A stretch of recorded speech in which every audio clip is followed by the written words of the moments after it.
Ito ang programang salamin ng inyong kwento. Nagdadala ng malalaking balita mula sa maliliit na buhay. Ako si Corina. Ako si Corina. Ako si Corina. Ako si Corina. At ito ang inyong mga kwento. The Rated King. Handa na ba kayo? Handa na ba kayo? Handa na ba kayo?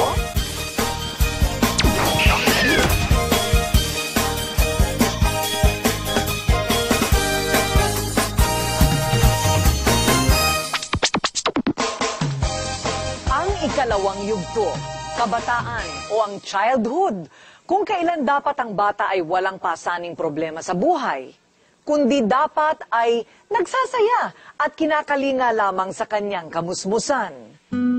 Dapat sana, pero may ibang bata tulad na lamang ng ilang batang sakada sa lalawigan ng Bacolod dahil sadyang hikaho sa buhay ang pamilya, ay walang magawa kung hindi ang magbanat ng buto.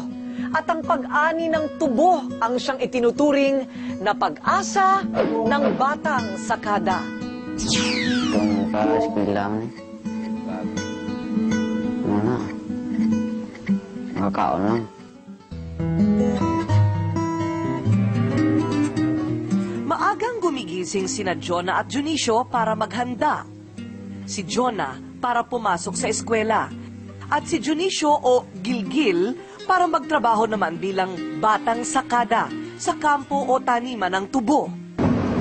Sa malawak na kampo o taniman ng tubo, sub-sub, hindi sa pag-aaral, kung hindi sa maghapong paghihilamon o paglilinis ng damo kapalit ng 40 pesos. Kapoy, budlay, sulay, sulan, kiginit. Misa agakulan na para matapos na yung obra para makasutdo ang lahat bukas. Masarangan ko lang gati, ako lang isa kapangita. Di, kung hindi na ako na selama buwi, ako kaya ako lang isa kapangita. Di, timbang isla nga masarangan ko na sila, peskulahon. Dako lang buot ko na yung peskulahon sila mo. Ang magkakapatid naman na buhol, lahat halos ay batang sakada. Ang pinakamaliksi sa kanila, si Henward. Kaya niyang makipagsabayan sa matatanda sa pagbubuhat ng tubo. Kaya kabulit ko kay tatay sa kampo. Isa kakapuyan man. Sakit sa tiil. Ang kapuyan na kami, sakay na lang kami. Ilan lang sila sa maraming mga batang anak ng magsasaka dito sa Negros Occidental. Ang hindi nakakaranas ng buo at maayos na pagkabata dahil sa kahirapan. Pangunahing kabuhayan ng mga Bacolod noon ay ang pagsasakada sa kanilang mga tubuhan. At mula sa kasalukuyang iluhan o pag-aani ng tubo dito, ay makakarating sa ating mga bahay ang asukal na galing sa Bacolod at mula sa iba't ibang bahagi ng mga lalawigan mula sa Negros Occidental. Aanhin daw ang lupa kung wala namang kakayanan at kagamitan para ito ay pangtamnan at mapalago. Kung kaya't kapag kapos na sa pera, ay napipilitang ibenta ng mura ang lupa sa iba, tulad ng ginawa ng pamilya ni Junicio at Henward. 70% ng ating mga magsasaka, yung mga anak nila ay talagang hirap. Number one, ang kanilang karapatan.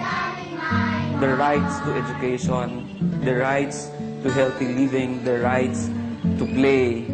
Ito yung kawalan ng pag-asa sa kanilang mga mata, makikita mo.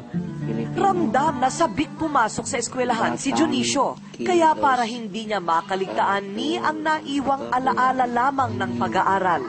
Binabasa niya ang libro ng kanyang batang kapatid. Na kumikilos. At nagsusulat sa sirang notebook. Pero sa pagkakaupo niya, maaaninag ang baluktot na niyang likuran. Sa liwanag, tadtad si Junicio ng galo sa muka, braso, kamay, at kulubot sa tiyan. Mistulang palaruan naman ni Henward ang kampo ng nakapaa. Sa liit niya, paniniwala ba kayong 8 taong gulang na siya?